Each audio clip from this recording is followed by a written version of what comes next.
So, what do you think Intense could have done last game? Beyond the just kind of, I'm gonna, keep you from droning so hardcore like he did in the first game. What were some other options he could have taken once it became obvious that Bioice was just really kind of comfortably on that 3-4 base area? Yes. So the thing I saw a lot that Intense I don't know if it was maybe just maybe overconfidence or I'm not sure, but he every time he moved out, Mm, Bioice had his number. I mean, he had the creep spread pretty ways across the map, and he would just yeah. swing around some units.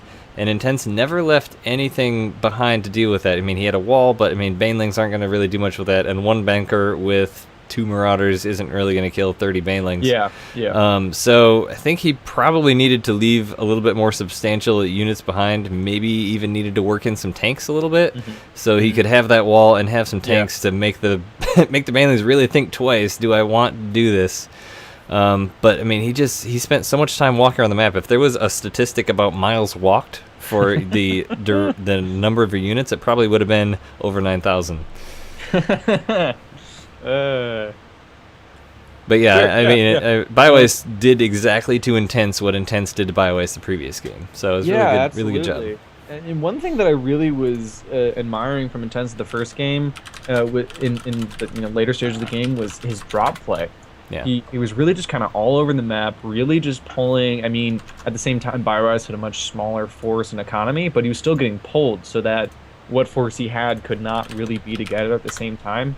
And Bioice was able to get a few good engagements in the first game, but not like just like I have this huge force, I'm just gonna roll over you. And I feel like that was part of, there was that one really good drop in the main, which killed a lot of drones, but at the same time, like you're saying, he didn't have anything at home to really counter the fact that he was losing a lot of SCVs.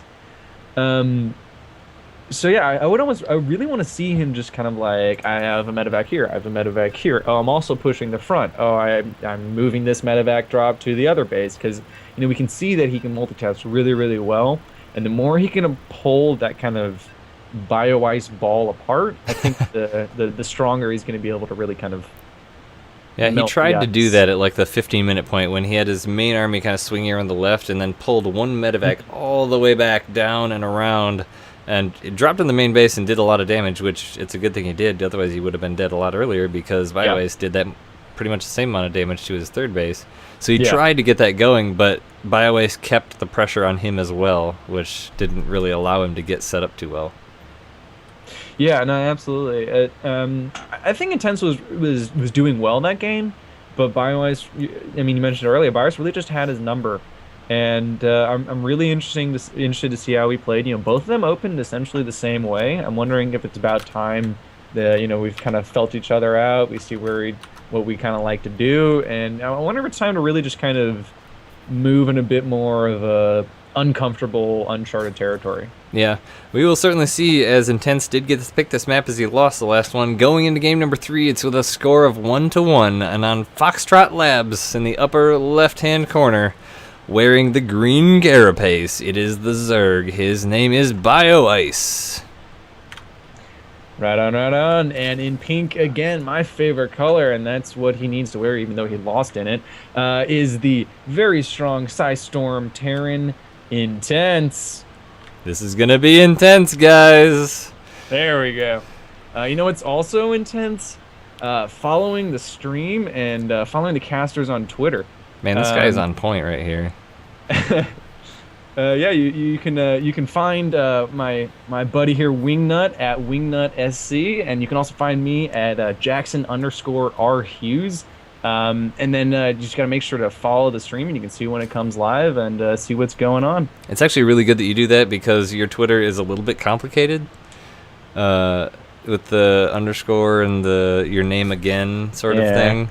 yeah. But yes, I've actually been thinking about making it just like Jackson SC.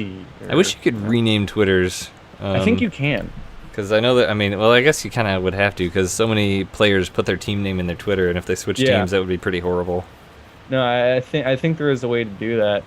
But I was talking about something new, and I don't think I'm gonna get something new this game. Looks like we're gonna be doing a pretty similar 16 gas, 16 pool. Also looking like a pretty similar Reaper expand from Intense. Yeah, Intense is gonna. I mean, this is a big map, so it is going to be a little bit harder to do the constant kind of pokey play as opposed to last game. It's Yeah. you know, you're gonna have to be committed when you move across the map because when the Zerglings swing around the left side or the right side or the middle or wherever, I mean, you're not just gonna be like, oh gosh, I gotta pull back. It's not gonna work out. So I think we're gonna see the drop play out of Intense that you were talking about Hmm. in between games here. Yeah, no, the drop play works really well on this map. The main is huge. I mean, even just the Reaper itself has just like so much room to just kind of run around and poke and prod. Again, the Tense is going for the lower command center. I think he feels pretty comfortable with that. You know what else is really Um, intense here is this little robot guy with the propeller on the back. He's a sweeper. He's sweeping in between the gas geysers here, and it's little like happy a propeller. Roomba. It's like a Roomba 600 years in the future. They Yeah, don't evolve very much. I've never noticed those. It's pretty intense. My favorite is the little dude thing. The little dude thing, yeah, those The are pretty cow great thing, too. whatever that's called. Just like we Uh, saw last game, the Reaper does come in just as the Zerglings pop out, and it looks like he's gonna lose one here, as he got in a little bit of a bad position. But that Reaper almost died as well, so I think it was a challenge of who's gonna survive the longest. Yeah, it was a little bit of a game of chicken there. One Ling isn't the terriblest loss, but it's a nice pickup for a Reaper. Reapers are are becoming, especially versus Zergs, pretty exclusively for the knowledge only for scouting. Zergs are really have got their timing against Reapers down pretty well. Um, and Well, you you know kind of he have to do that because if that Reaper gets in there, and you don't have Zerglings or anything. I mean, it just ruins your whole plan. It's almost like you know, having an expansion denied or something like that. You've got a timing, you got a plan, but now you've got to really lose a lot of mining time dealing with a Reaper. Yeah, It's pretty absolutely. intense. And you know, on top of that, it's a lot of APM. You know, we had a bit of a faster second refinery from Intense and quicker starport. We're gonna be looking at some more fun Banshee play. You know, he was really, really effective with his Banshees in the first game. Wonder if he's oh, it's a lot of links. Yeah, I mean, Bioice has it worked for him last game, didn't work for him the first game, but he's saying, you know what? This worked out for me last time. I'm going to go ahead and do it again. He's got a Baneling nest coming in. This is going to be very similar, only it looks like there's even more lings, and the supply depot's down. Oh my gosh, Bioice getting into the main Second base. time he said the supply depot down, and again hasn't even lifted it. That is a ton of lings to have in your main base. He does get the reactor and immediately pulls all the SCVs. Yeah, and he had a nice round of the lings on those SCVs when they kind of came out of their mineral walk, so he's going to kill a lot of them. 7 down so far, and only one heli going to be able to produce at a time. The intensity is so high right now, Jackson. There's a bunch of SCVs going down. He has already completely evened the score. And Baneling comes in and gets a bunch more hits. There's 19, almost 20. That's 20 SCVs killed. Wow, when I say something's going to happen, am I wrong? Well, so what do you have to say to all the people in chat that were saying that Intense is going to take this pretty easily?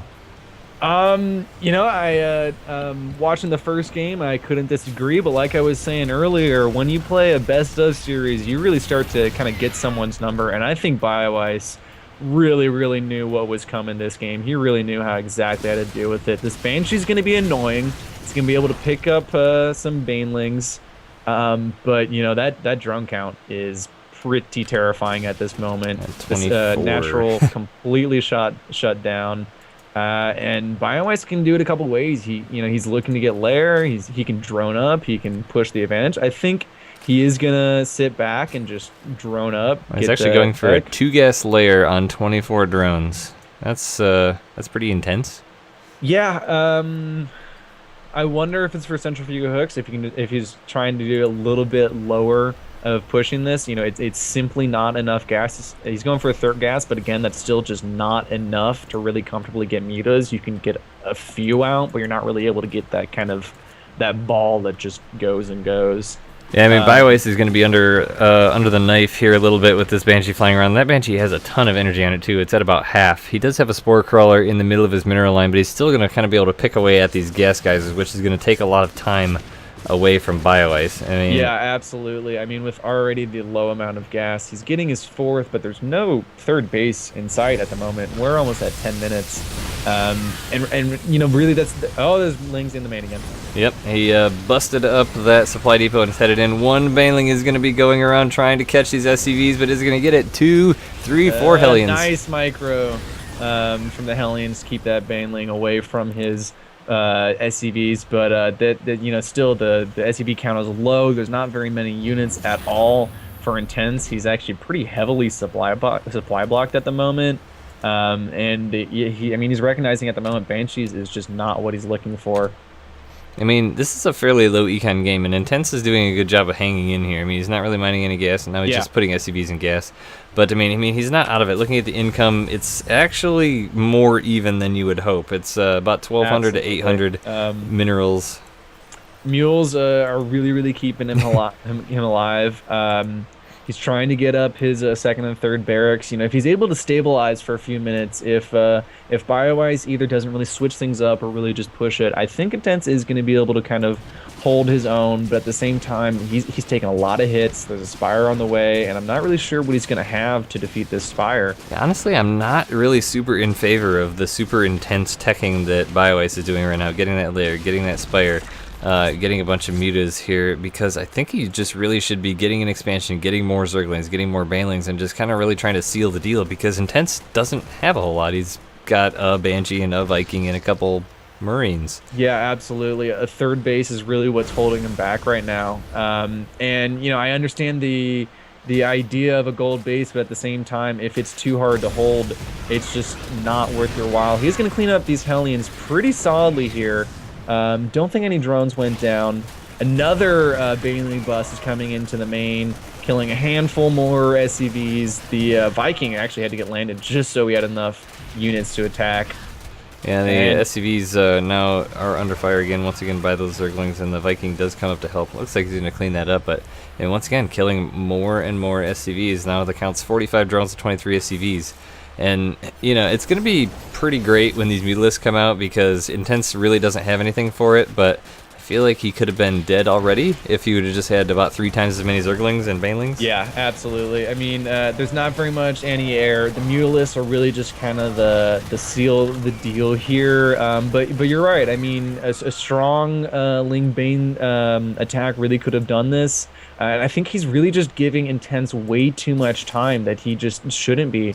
The third is started again for the third time. It's only a quarter through. Had some real strong mess ups against Widow Mines, losing these Mutalisks, and Intense is really just in way too strong of a position that he should be in.